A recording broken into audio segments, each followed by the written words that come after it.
Hello बच्चों, आइए प्रश्न को पढ़ते हैं। प्रश्न है हमारा, निम्नलिखित समाकलन को हल कीजिए। समाकलन है 1/x की घात 2 साइन में 1/x dx। सबसे पहले हमें इस प्रश्न की मुख्य अवधारणा को समझना होगा।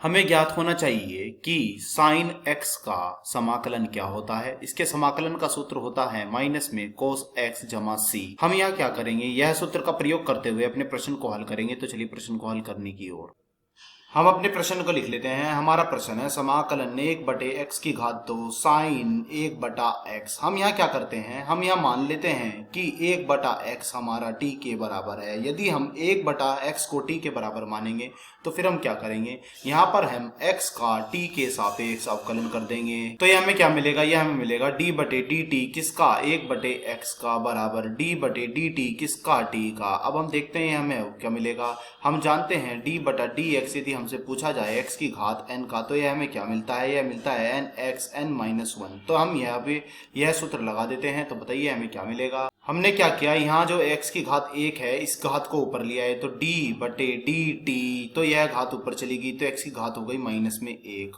बराबर में क्या चल रहा है, बराबर में चल रहा है d/dt किसका, t का।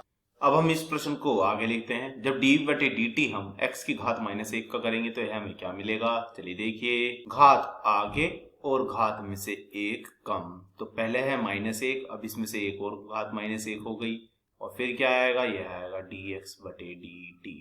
और उधर क्या आएगा, घात आगे घात में से 1 कम, 1 - 1। तो यह कितना मिलेगा, t की घात 0 और किसी की घात 0, तो उसका मान होता है 1। अब हम आगे बढ़ते हैं। यह क्या लिखा जा सकता है, यह लिखा जा सकता है माइनस में x की घात -2 dx/dt, और बराबर में क्या आएगा, बराबर में है हमारा 1। हम यहाँ से क्या करते हैं, माइनस घात जो है ये इसे नीचे लिख लेते हैं। तो ये कितनी आएगी, यह आएगी आपकी, पहले लिखते हैं dx/dt, और फिर यह घात जब नीचे आ जाएगी तो x की घात हो गई +2 और बराबर में है 1। हम यहाँ से dx/x की घात 2 का मान निकाल लेते हैं। तो यह मान कितना आएगा, यह आएगा हमारा माइनस का dt।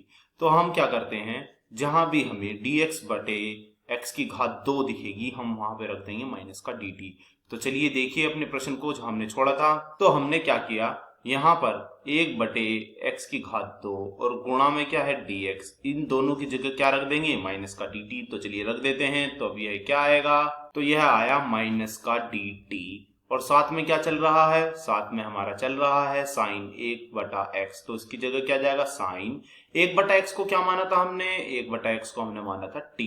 तो यह है साइन t, और फिर है यह समाकलन, और बराबर में क्या है i बराबर। अब हम यह माइनस बाहर कर लेते हैं, तो यह बाहर आ जाएगा इस समाकलन से। तो अंदर क्या बचेगा, अंदर बचेगा साइन t dt।